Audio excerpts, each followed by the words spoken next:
Viewers, मैं हूं अमीश देवगन और आप देख रहे हैं वीकेंड का सबसे धाकड़ कार्यक्रम ये देश है हमारा। ये पॉलिटिकल डिबैकल करा है कांग्रेस पार्टी ने, एक बहुत बड़ी गलती है। राहुल गांधी ने और कांग्रेस ने दोनों हाथों में लड्डू रखा है, एक तरफ साउथ को साथ रहे हैं, दक्षिण को, और दूसरी तरफ नॉर्थ को साथ रहे हैं। जो भारत का नहीं है वो किसी का नहीं है।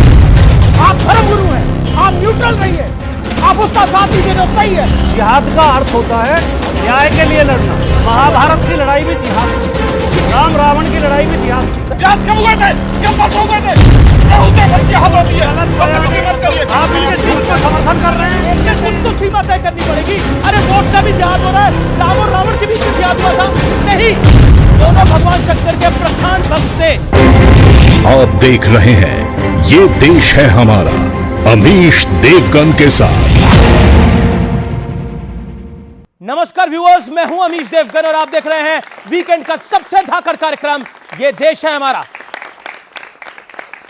आज बात होगी दो हाई प्रोफाइल सीटों की, क्योंकि करीब 25 साल बाद गांधी परिवार ने अमेठी से नाता तोड़ लिया, क्योंकि 1999 के बाद यह पहला मौका है, यह पहली बार हो रहा है कि गांधी परिवार का कोई भी उम्मीदवार अमेठी लोकसभा सीट से चुनाव नहीं लड़ रहा है। हालांकि कई दिनों के सस्पेंस और कंफ्यूजन के बाद जब कांग्रेस ने रायबरेली सीट पर अपने पत्ते खोले तो नया सियासी संग्राम बिछड़ गया, क्योंकि इस सीट पर राहुल का नाम सामने आते ही प्रधानमंत्री मोदी ने एक बड़ा हमला करते हुए कहा कि डरो मत, भागो मत।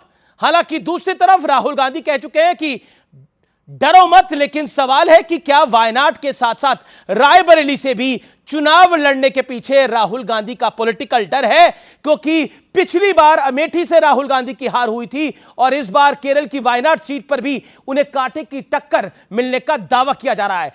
कहा जा रहा है कि लेफ्ट कांटे की टक्कर दे रहा है। तो क्या रायबरेली को गांधी परिवार के लिए सेफ सीट मानकर राहुल गांधी इस बार दो सीटों से चुनाव लड़ रहे हैं, और क्या वाकई यह सीट राहुल गांधी के लिए सेफ साबित होगी? लेकिन दूसरी तरफ वोट जिहाद से लेकर तुष्टीकरण और ध्रुवीकरण पे भी जोरदार सियासी संग्राम छिड़ गया है। तो आज इन्हीं तमाम मुद्दों पर होगी देश की सबसे बड़ी वीकेंड की चर्चा। यह देश है हमारा में व्यूअर्स।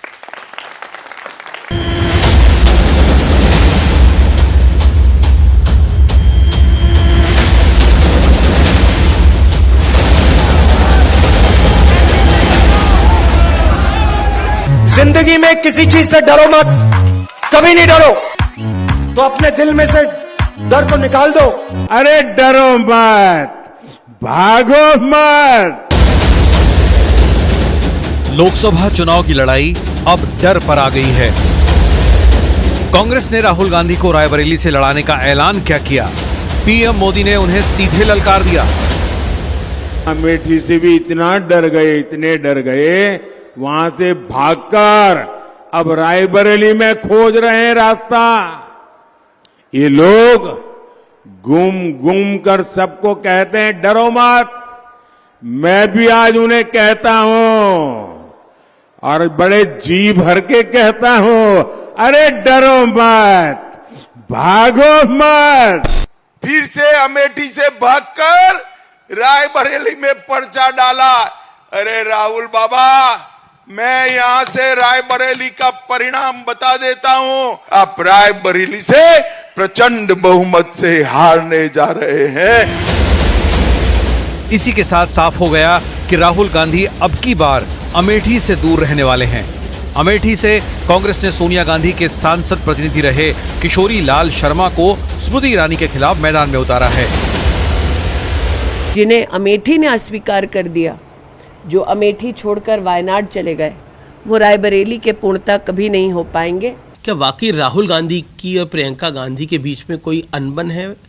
पॉलिटिकल पावर देना नहीं चाहते प्रियंका गांधी जी को राहुल गांधी कैंप। फैसले सारे राहुल गांधी जी के कैंप के द्वारा होते हैं। वहीं पाकिस्तान और मुस्लिम आरक्षण पर भी जोरदार बहस छिड़ी हुई है। पाकिस्तान में अगर चुनाव होता है और राहुल गांधी चुनाव में खड़ा होता है तो राहुल गांधी बहुत ज्यादा वोट से जीतेगा।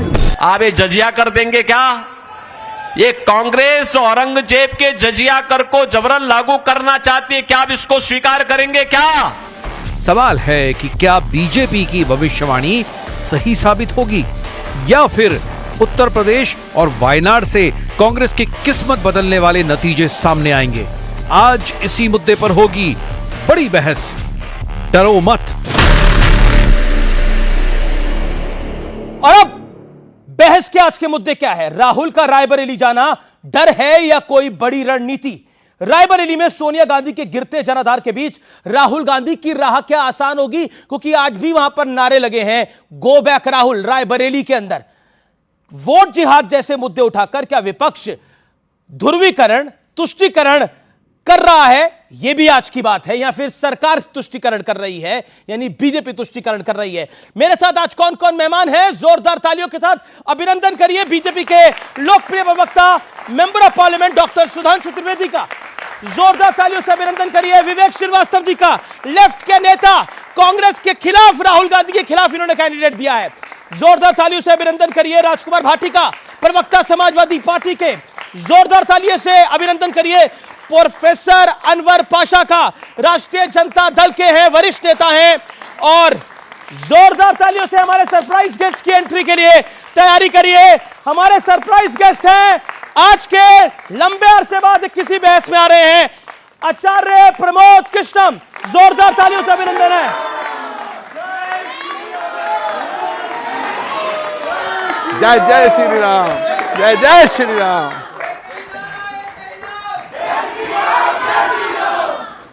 चलिए, तो हमारे सारा पूरा पैनल, हमारे सारे मेहमान इधर तैयार हैं, तो सीधा शुरुआत करते हैं डॉक्टर सुधांशु त्रिवेदी से इस चर्चा की। सुधांशु जी, आचार्य जी आपके पास आ गए हैं, अब इसको इधर ले या उधर ले, लेकिन डरो मत, और प्रधानमंत्री कह रहे हैं भागो मत। देखिए, आचार्य जी हमारे पास नहीं, आचार्य जी राम के पास आ गए थे। जिन लोगों को राम से अदावत थी, उन लोगों के दिल में जो हिकारत थी इनके लिए, वो उनकी सियासत में सामने आ गई।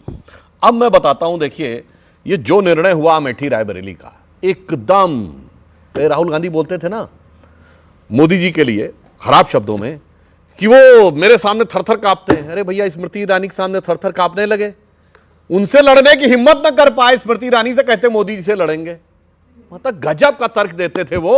और मैं बताना चाहता हूं, एक और बात साफ हो गई। राहुल गांधी जी एक और बात बोलते थे, दूध का दूध, पानी का पानी हो जाएगा। और अब जो कुछ कांग्रेस ने निर्णय लिया, उसमें दूध का दूध, पानी का पानी, मट्ठे का मट्ठा, रायता का रायता हो गया है। अब एकदम साफ क्या हो गया है, कांग्रेस के अंदरूनी दृश्य देखें, ये दो बड़े निर्णय हुए इतिहास में। पहली बार ऐसा हुआ है अमेठी रायबरेली से, दो बार ऐसा हुआ है कि गांधी परिवार के लोग चुनाव हारे हैं, मगर हारने के बाद किसी ने सीट नहीं छोड़ी है। ये पहला मौका, ये पहला मौका है जब गांधी परिवार के किसी व्यक्ति ने हारने के बाद सीट छोड़ी। और दूसरी बात, गांधी परिवार का कोई भी व्यक्ति यदि राजनीति में आया है तो उसके बाद जो अगला चुनाव हुआ है, उसने चुनाव जरूर लड़ा है। प्रियंका गांधी गांधी परिवार की पहली व्यक्ति हैं जो राजनीति में आई, मगर अगले चुनाव में वो चुनाव नहीं लड़ी। जिन्होंने नारा दिया था लड़की हूं, लड़ सकती हूं, अब उनके परिवार ने कह दिया तुम लड़की हो इसलिए नहीं लड़ सकती हो, वो लड़का है इसलिए लड़ सकता है। और राहुल गांधी जी ने भी एक तीर से दो शिकार किए। पहले तो अपनी बहन जी को लड़ने से रोकने में सफल हो गए, अपने लिए सेफ कॉन्स्टिट्यूएंसी लेके मम्मी की कॉन्स्टिट्यूएंसी में चले गए। हमारी बहन जी से डर गए, स्मृति ईरानी जी से। तो मैं सिर्फ एक बात कहना चाहता हूं, जो ये दावे कर रहे हैं ना, कांग्रेस की सरकार बन रही है, बीजेपी की 180 सीटों से कम आएंगी, अगर इसमें रत्ती भर भी दम होता तो राहुल गांधी अमेठी छोड़ के नहीं जाते। पॉइंट आपकी बात कर रहे हैं। और मैं एक बात और कह रहा जी, हूं, आज नामांकन के लिए सोनिया जी गई थी। ये रायबरेली वो जहां 2009 में सोनिया जी 5 लाख से अधिक वोटों से जीती थी। अगर इनको हिम्मत होती तो क्या था, सोनिया जी जाती, जैसे राज्यसभा में नॉमिनेशन किया उसका, जीत गए।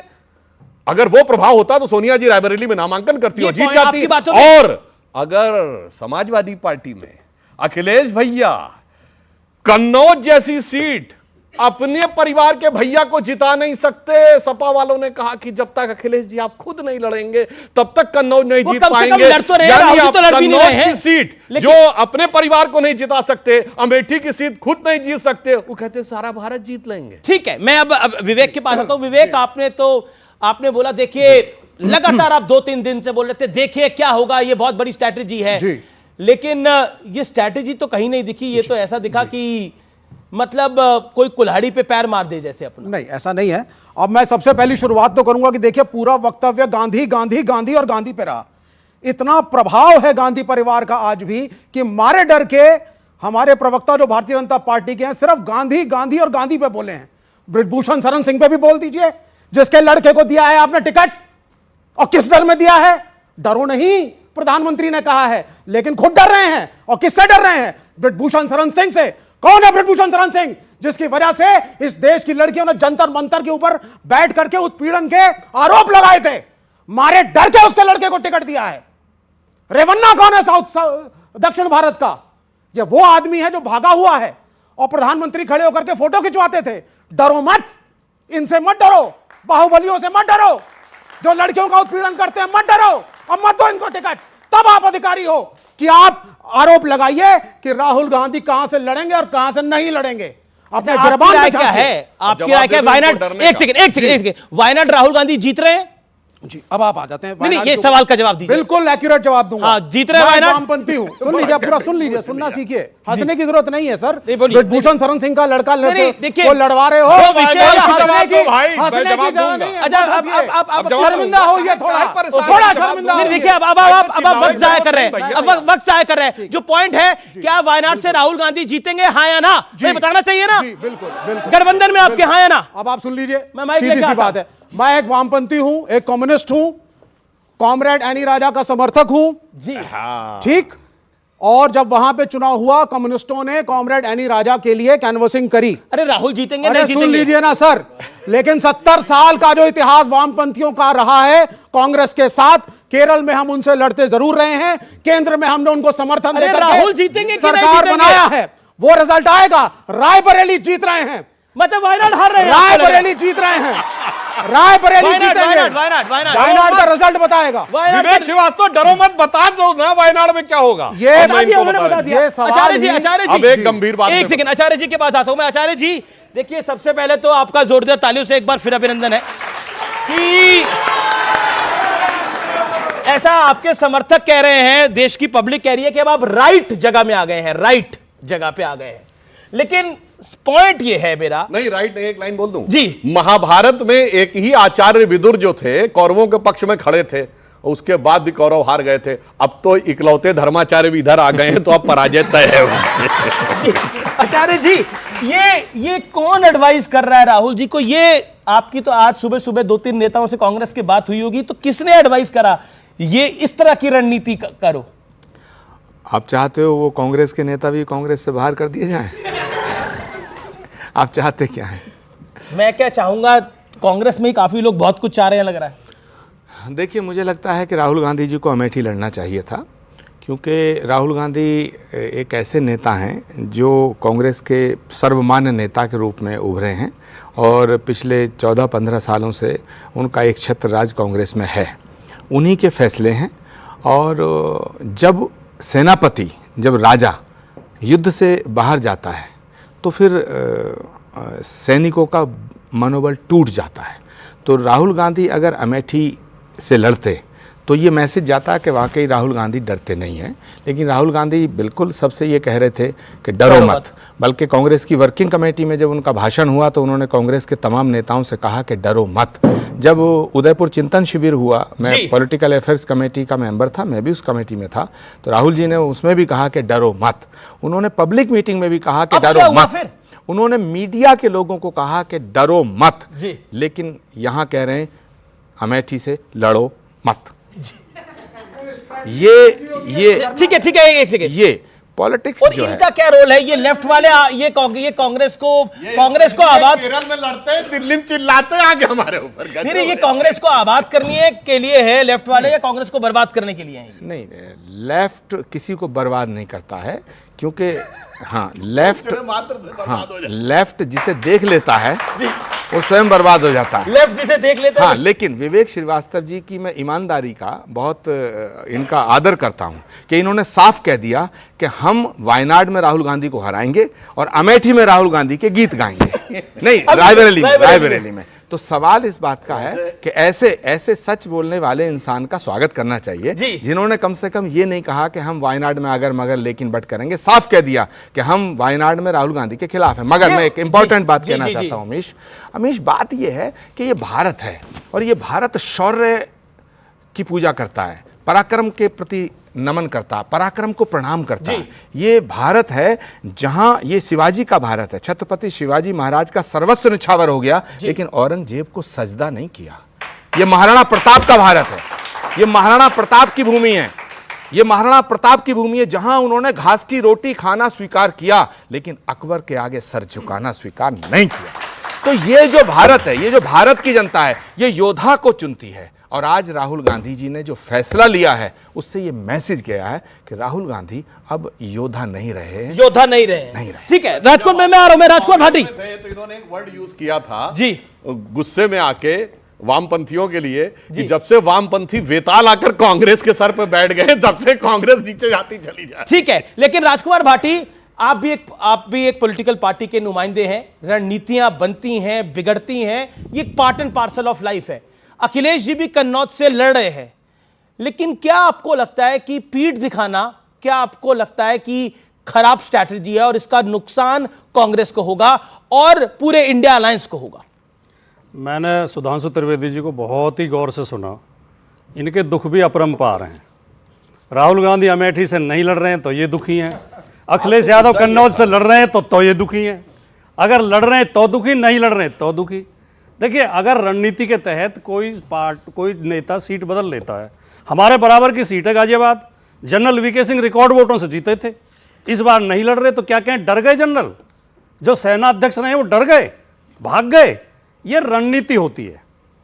दूसरी बात, आचार्य जी कह रहे हैं महाराणा प्रताप ने घास की रोटी खाई थी, मुझे बहुत अच्छा लगा, लेकिन खुद आचार्य जी पार्टी बदल गए जब बीजेपी सरकार करने दो हमले, तानाशाही का डंडा दिखा रही है। जो बीजेपी की सरकार के खिलाफ बोलता है उसके घर ईडी भेज दी जाती है, इनकम टैक्स भेज दिया जाता है, सीबीआई भेज दी जाती है, तरह तरह से प्रताड़ित किया जा रहा है, लोगों को जेल में डाला जा रहा है, दो मुख्यमंत्री जेल में हैं। ऐसे समय में अगर तानाशाही के खिलाफ खुल के अगर बोल रहे हैं तो राहुल गांधी बोल रहे हैं, अखिलेश यादव बोल रहे हैं, उन्हें किसी भी तरीके से डरपोक कहना या कायर कहना यह बहादुरी का अपमान है। और अगर पार्टी बदली है डर के, तो आचार्य जी ने बदली है। आचार्य जवाब दें। ठीक है, संकट के समय में पार्टी मां की तरह होती है। बिल्कुल, पार्टी के साथ चुनाव के दौरान धोखा कर देना, आप बदलते पहले सामान्य परिस्थितियों में बदल लेते, लेकिन संकट के समय अपने नेता को धोखा देना, अपनी पार्टी को धोखा देना। ठीक है, यू मेड योर पॉइंट। ठीक है, आचार्य जी, पहली बात, राजकुमार भाटी जी को अपना ज्ञान वर्धन करना चाहिए। मैंने पार्टी नहीं छोड़ी, पार्टी ने मुझे निष्कासित किया। और सुनो राजकुमार भाटी जी, मैं छात्र जीवन से राजीव गांधी जी से जब मिला था तो मैंने एक संकल्प लिया था और मैंने वचन दिया था राजीव गांधी को कि मैं जब तक जीऊंगा तब तक कांग्रेस नहीं छोड़ूंगा। मैंने वो वचन निभाया, जबकि कांग्रेस पार्टी ऐसे फैसले कर रही थी जो मुझे बहुत बुरे लगते थे। मैंने कई बार मन बनाया कि मैं इस पार्टी को छोड़ दूं, लेकिन मैं छोड़ नहीं पाया। जो काम मैं नहीं कर पाया वो राहुल गांधी जी के कुछ बेतालों ने कर दिया और मेरे सिर पर एक जो बोझ था वो हटा दिया। और मेरा गुनाह क्या था? मैं अयोध्या गया, आपके ही शो में विवेक नहीं, अब शांत, आपके शो में विवेक श्रीवास्तव जी से मेरा झगड़ा हुआ। आपके शो में विवेक श्रीवास्तव जी के खिलाफ आप गए थे और विवेक श्रीवास्तव जी ने मुझसे कहा था, और पार्टी का अनुशासन नहीं, क्या राम के दरबार में जाना पार्टी का अनुशासन है? क्या बोल रहे हैं आप? पार्टी का अनुशासन तो राम के दरबार में ना जाना पार्टी का अनुशासन है? पार्टी ने कोई पार्टी का रिटर्न। एक सेकंड, आपने मेरा निवेदन है। ओके, आचार्य जी, तो लाइनें नहीं पता, केरल में कुछ और लाइन, दिल्ली में कुछ और लाइन है, और पार्टी लाइन पे आके ज्ञान दे रहे हैं। ओके, आचार्य जी, विवेक श्रीवास्तव जी ने, याद करिएगा वो शो आपका, याद है था कि आचार्य प्रमोद कृष्णम आप राम मंदिर की प्राण प्रतिष्ठा में मत जाइए। बिल्कुल, मैंने कहा था, इन्होंने कहा था कि आपके खिलाफ कार्रवाई होगी और होनी चाहिए। मैंने कहा था अगर राम मंदिर जाना गुनाह है तो मैं ये गुनाह एक बार नहीं 100 बार करूंगा। और मैं गया और मैं जाऊंगा।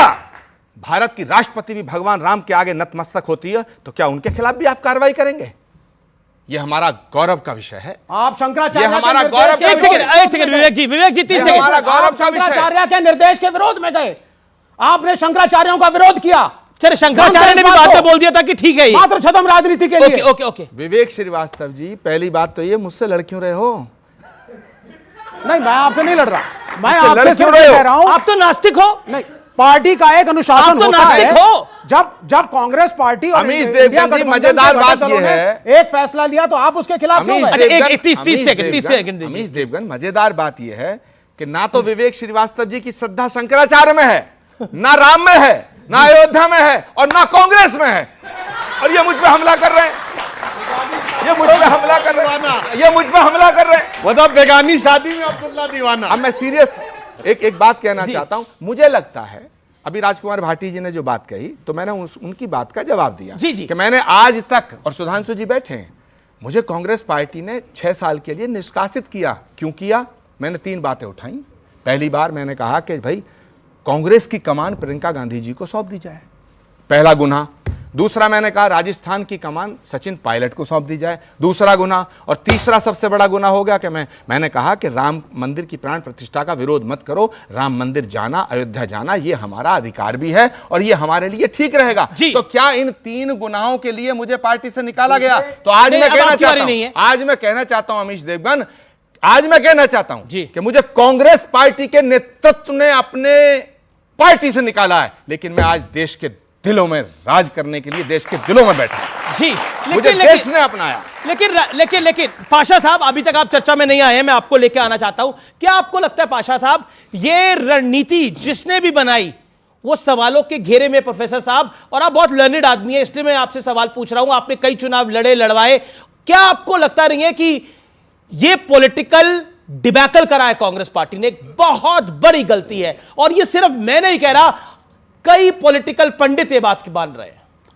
सबसे पहले तो मैं सुधांशु जी ने शुरू में ये बात कही थी जब आपने कहा था कि आचार्य जी हमारे सुधांशु जी के पास आ गए, उन्होंने ये कहा था राइट में आ गए, मैंने नहीं बोला सुधांशु जी के पास आ गए। तो इन्होंने कहा सुधांशु जी ने कि मेरे पास नहीं आए हैं, वो राम के पास आए हैं।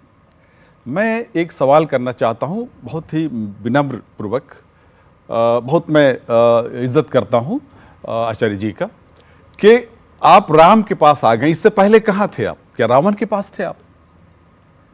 क्या इससे पहले आप रावण के पास थे? क्लैरिफाई करेंगे, आचार्य जी ही क्लैरिफाई करेंगे।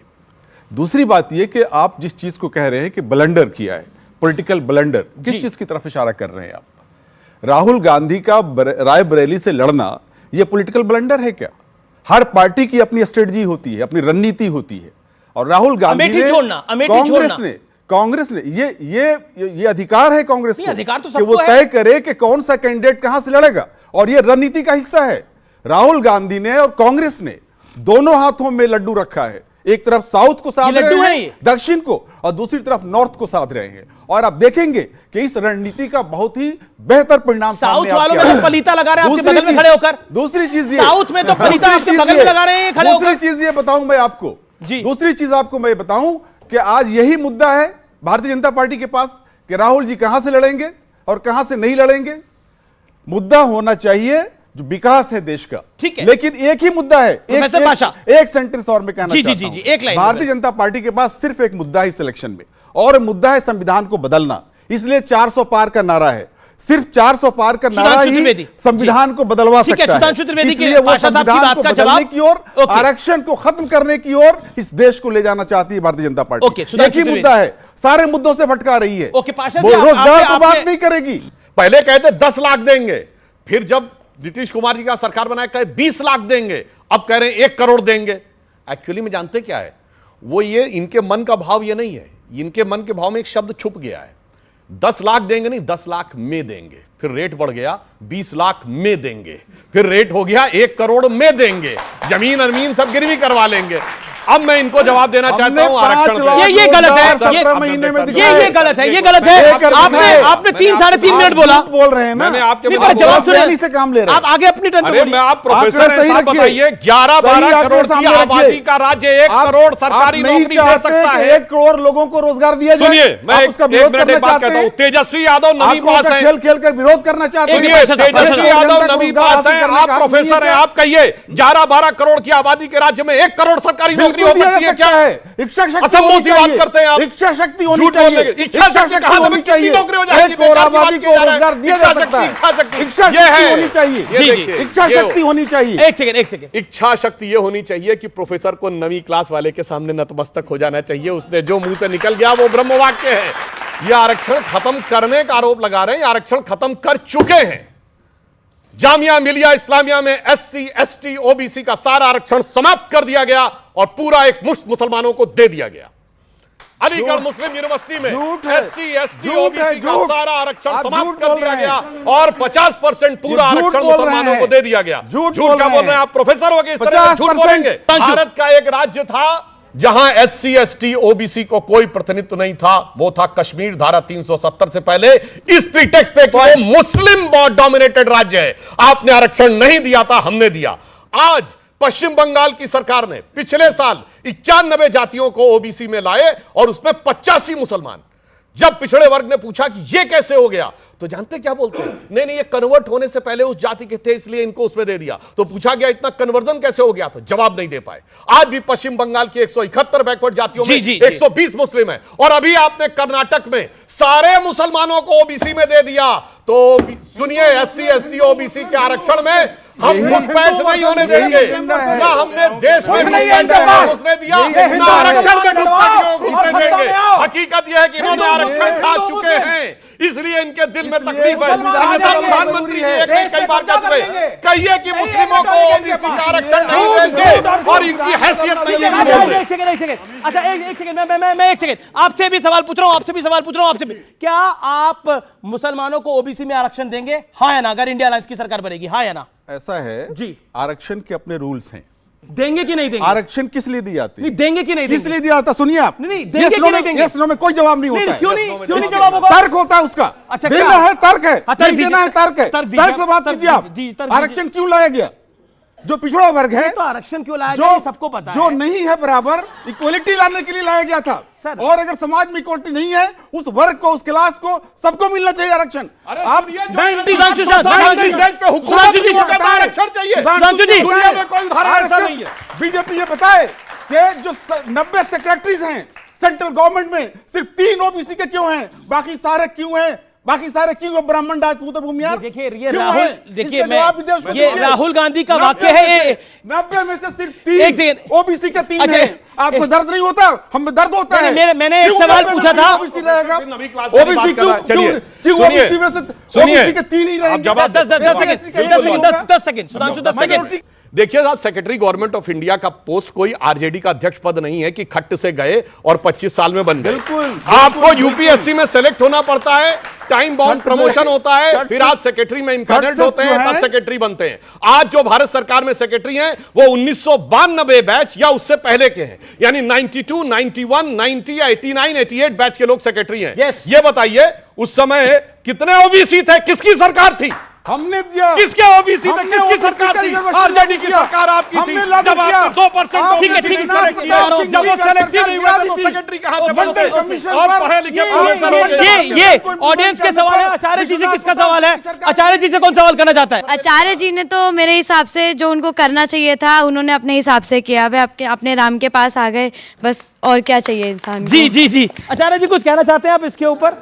देखिए, पहली बात तो ये कि विपक्ष के पास बहुत अच्छे बड़े बड़े नेता हैं। पासा साहब भी बड़े नेता हैं, लेकिन अफसोस ये है और विपक्ष के भाग्य की विडंबना ये है अमीश, कि सारा का सारा विपक्ष राहुल जी की तरह बातें करने लगा है जी। और अभी जिस तरह की बात हो रही थी, भाई अगर आपको मुसलमानों को आरक्षण देना है तो डंके की चोट पे कहो ना कि देंगे। आप डंके की चोट पे भी नहीं कहते हैं।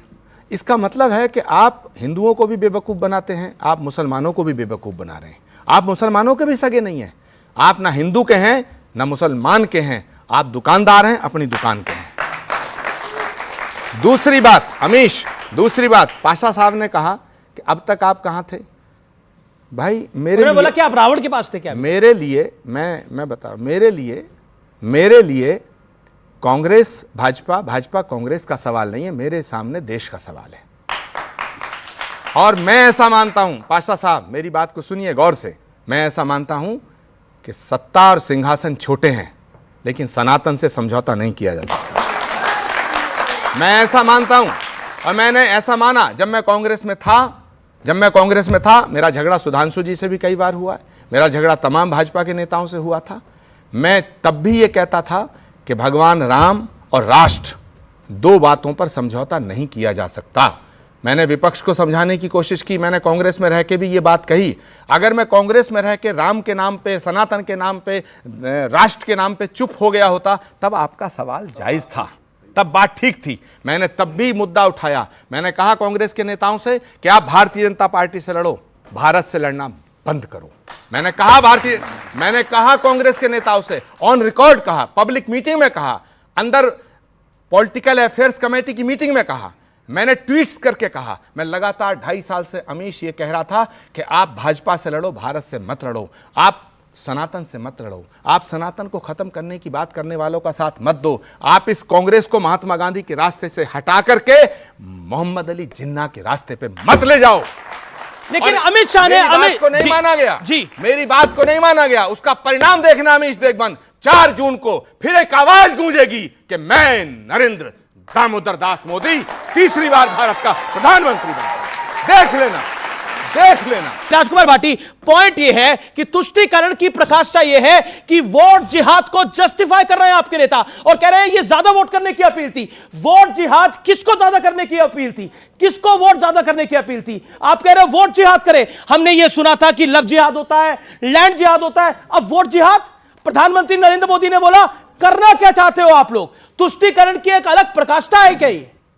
पहले 2 चरण के मतदान के बाद जब रुझान आए कि भारतीय जनता पार्टी का वोटर बाहर नहीं निकला, उसमें उदासीनता है और भारतीय जनता पार्टी इनमें से ज़्यादातर सीटें हार रही है, जिन्हें 190 सीटों पे चुनाव हुआ है, उसके बाद भारतीय जनता पार्टी के नीचे से लेकर ऊपर तक के नेताओं ने हिंदू मुस्लिम करना शुरू कर दिया और इन्हें लगा कि बस एक यही तरीका थोड़ा बहुत बचने का। सुधांशु जी ने आपके शो में सारी बातें गलत बोली हैं, गलत बयानी की है, गलत तथ्य रखे हैं। आपने पूछा ओबीसी में मुस्लिम को आरक्षण देंगे, ओबीसी का आरक्षण लागू हुआ मंडल आयोग की रिपोर्ट स्वीकार होने के बाद। मंडल आयोग की रिपोर्ट में पहले से ही मुसलमानों की 90% जातियां मौजूद हैं। अच्छा, एक सेकंड, आपको मौका दे रहा हूं। आपने बोला कि बीजेपी के नेता जब 2 राउंड में बीजेपी की हालत खराब हुई, ये आपने बोला ना, तो उसके बाद उन्होंने ये करा और नहीं, लेकिन वोट जिहाद की अपील आपके नेता कर रहे थे। नहीं, आप उधर गुमराह करोगे, मैं उधर जवाब नहीं कर रहा। नहीं बोला कि नहीं बोला? नहीं, पहले जो आपके शो में झूठ बोला गया है, मैंने की मंडल की लिस्ट में दिखा के जाइए कि 90% जातियां मुसलमानों की, चुनौती देके कहता हूं। फिर कह रही है कर्नाटक, राजकुमार भाटी, फिर बंगाल कह रहा हूं, मैं आप सबसे राय लूंगा। वोट जिहाद का मतलब क्या है आप लोगों के लिए? अमीश जी, ये आप अपने शो के साथ भी अन्याय कर रहे हैं। नहीं, आप बोलिए, मैं जवाब दे रहा हूं। बोलिए। शेख सैयद, मुगल, पठान, 4-5 उच्च जातियों को छोड़ के जो मुस्लिम की हैं, उसमें आपके नाई, धोबी, कुम्हार, लोहार, बढ़ई, सारी जाति। आप क्यों? मैं तो नहीं चिल्लाया। में जाति होती है, मैं आपके बीच में नहीं चिल्लाया। मुसलमान में जाति मैं आपके बीच में नहीं चिल्लाया। सर, मुसलमान मैं मुद्दे की बात कह रहा हूं। करके राजकुमार भाटी के बारे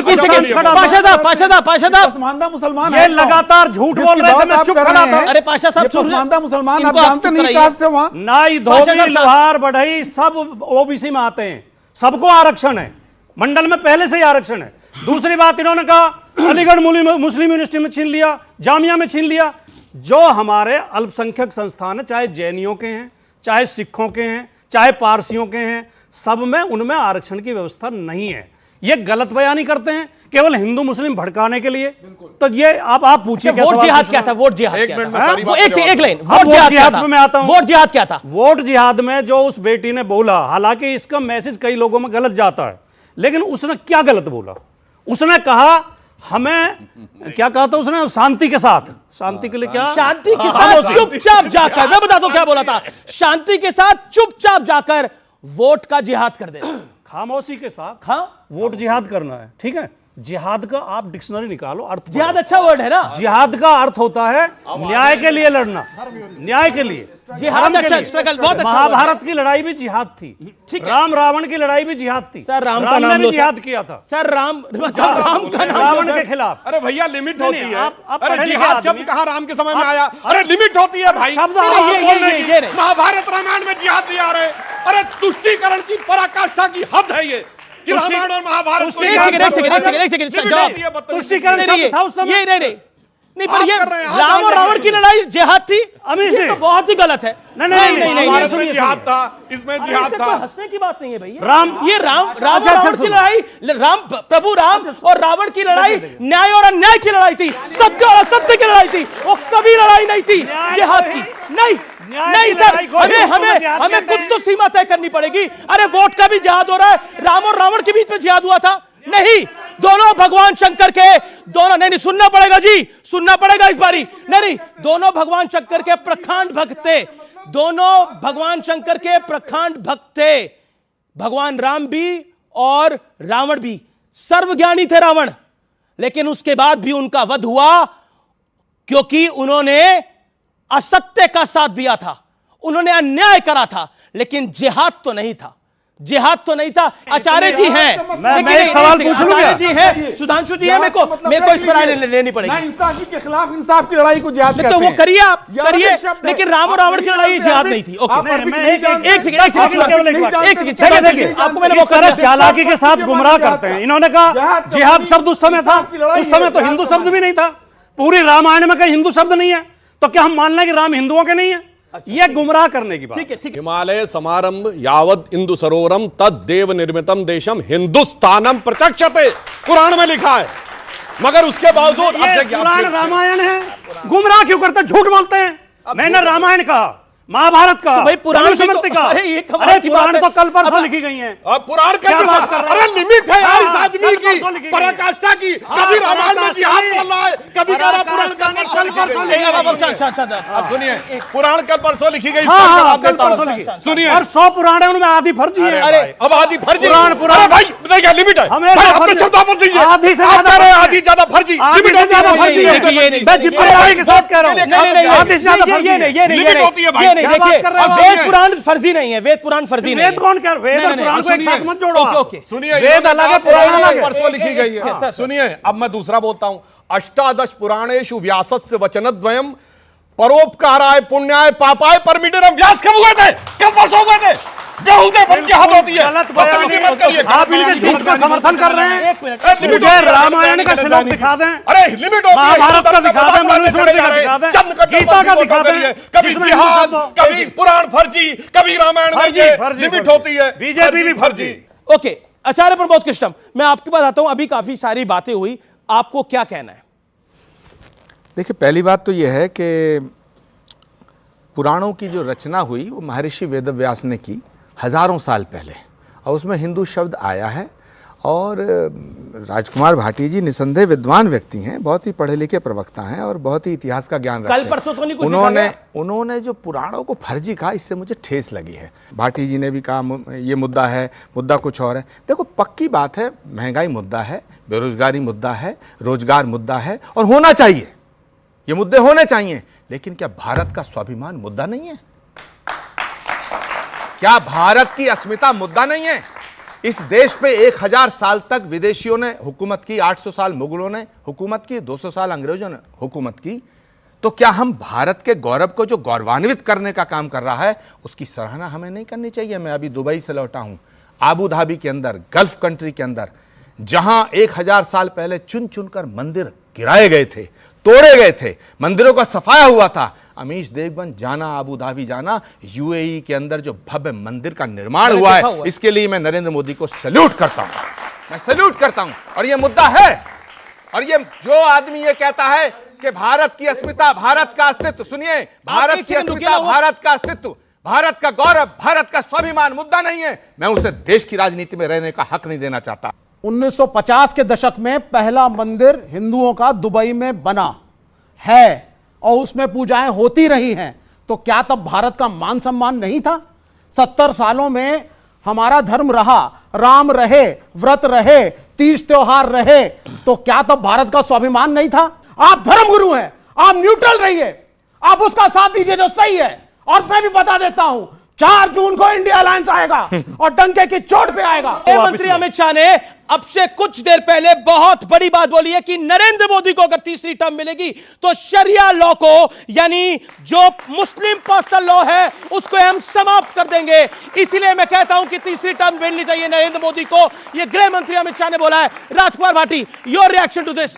अमित शाह जी और माननीय शरिया मोदी सब जी माथे पे। और उनके तमाम नेता और तमाम प्रवक्ता पूरी कोशिश कर रहे हैं कि चुनाव हिंदू मुस्लिम पे ठीक है, सुधांशु केंद्रित हो त्रिवेदी, जाए, सुधांशु त्रिवेदी। लेकिन वो कर नहीं पा रहे। आपने शरिया बोला और उन्होंने वोट जिहाद बोला। शरिया और जिहाद जैसे शब्द आते ही इनके नेता क्या कहते हैं? सजदे में निगाह रहे, तमाम होश और खिरत पेश बादशाह रहे, तुरंत सियासत के आगे नतमस्तक हो जाते हैं। कहां आप बोल रहे हैं? बड़े जोर जोर से 1.5 गज की जबान निकाल के कहेंगे ये फर्जी है, वो फर्जी है, मगर दूसरे धर्म ग्रंथों के बारे में जैसे कहेंगे मैं उसका प्रवक्ता थोड़ी हूं, मेरे को उससे मतलब नहीं है। मगर जब आप कहेंगे शरिया, नहीं शरिया तो होना चाहिए, जिहाद, वो जिहाद का इतना मतलब समझाने लगेंगे जितना कोई मौलाना ना समझा पाएगा, जितना कोई मुफ्ती मुकर्रम बारी नहीं समझा पाएगा। सर कुछ महंगा हुआ कि नहीं हुआ, लेकिन सियासत कुछ देखिए, इस देश में हर चीज महंगी हो गई, लेकिन सियासत बड़ी हल्की हो गई सर। बिल्कुल सियासत बड़ी सस्ती हो गई। इस देश के अंदर सियासत इतनी सस्ती हो गई कि वो चंद वोटों के लिए, और ये सब नेताओं से मेरी बात है, वो चंद वोटों के लिए कुछ भी करने को तैयार है। ये वाकई ये जो मैं कहना चाहता हूं, ये मैं दिल से कहना चाहता हूं और दिल की गहराई से कहना चाहता हूं कि चाहे कोई भी नेता हो, लेकिन सियासत बड़ी सस्ती हो गई इस देश के अंदर। 10 सेकंड दीजिएगा। जी 10 सेकंड मुझे आप बताइएगा, मैंने कहा कि नरेंद्र मोदी जी के फैसलों की आलोचना होनी चाहिए, लोकतंत्र की खूबसूरती, लेकिन मैं पूछना चाहता, मैं बोलता हूं, अरे सुनो विवेक जी सुनिए, विवेक जी सुनिए, क्या परफेक्ट नहीं है नरेंद्र मोदी? क्या भारत की मैं सुनना चाहता हूं आचार्य जी के मुंह से। मेरा सवाल तो सुन लो। ये आपके पुराने साथी हैं, बात की बात है, मेरा ये आप ही के पुराने साथी हैं। अरे ये आगे भी हमारे साथी रहेंगे, चिंता मत करिए। सुनो, ये मेरे खींच लाएंगे। अमीश देवगन, मैं लेफ्ट में नहीं आचार्य प्रमोद सुन लीजिए 10 सेकंड।